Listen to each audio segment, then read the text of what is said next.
Point of order, Joe Goodhue. Thank you, Mr. Speaker. I would now ask you to give me your direction on whether, in fact, Speaker's rulings 52.6 might apply in this case then, given that it is my distinct memory that the member in fact asked how much money, not whether any money, but how much money was given, and I would say that 52.6 certainly does go to the question at hand there.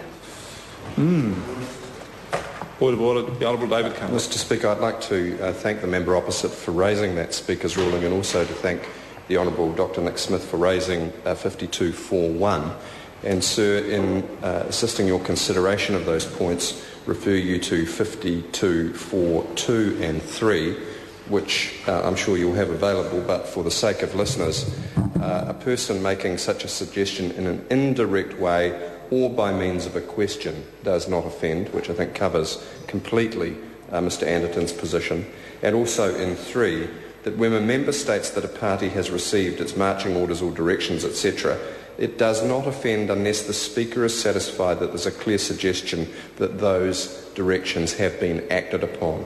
And there is no, I think, clear suggestion of that nature. There was a question raised because we could not explain the government's behaviour, but there has been no direct suggestion made that the government has acted, sir, in a particular way. The question has simply been raised, and it should be a matter of the public record, as to whether any donations have been made to the government on or around the same period that there's been consideration of this issue.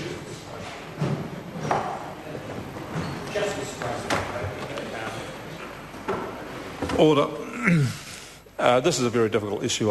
As members can see, it's very difficult to make decisions on the cuff when they're cutting the flow backwards.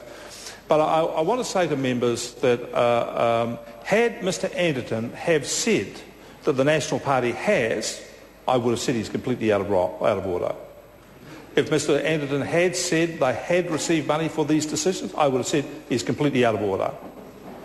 Well, the member indicated to me he has said that.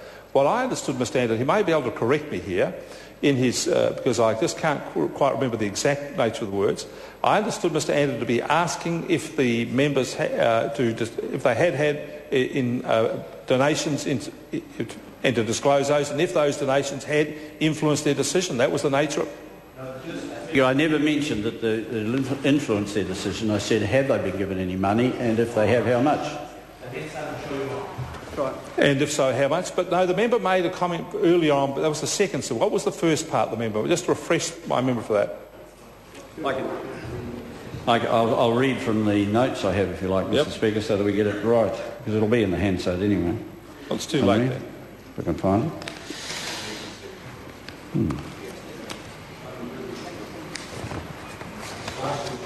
Next week will be all right.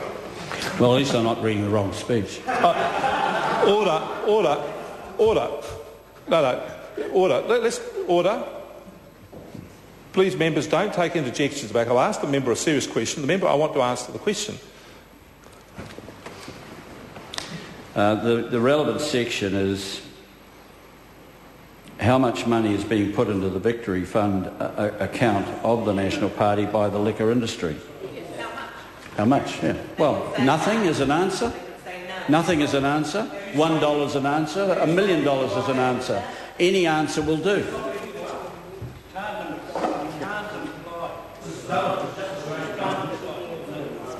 Out of order. I've consulted with the clerk. I'm going to reflect on my decision here. And 52.6 and 51.4 do point out that a member may not allege that the government favours interest of one class of another for interest. Now, I just think in the way the member has raised that, there is very clearly an allegation that they have come to a conclusion for a donation. Now, I think the member has crossed the line at that point. There's a very clear allegation in that. If the member simply asked the question, have there been donations made, and if so, for what amount, and if have donations been made, which have influenced the decision, then that is not an allegation. That is a question, and it is different from an allegation. So I'd ask the member to withdraw. I'm happy to withdraw the comment I made and ask the question, has money been given to the National Party by the liquor industry? Well, no, I just want to say to the member, I want him to withdraw the comments. Order. I want to say to the member, I just asked him to stand, withdraw the comments, and he can start his speech and he can rephrase it how he likes. Well, I will withdraw the comments, Mr Speaker, and end my speech by asking, has the liquor industry given any money to the National Party's victory account next year, or any money to the National Party during the period of this debate? All right.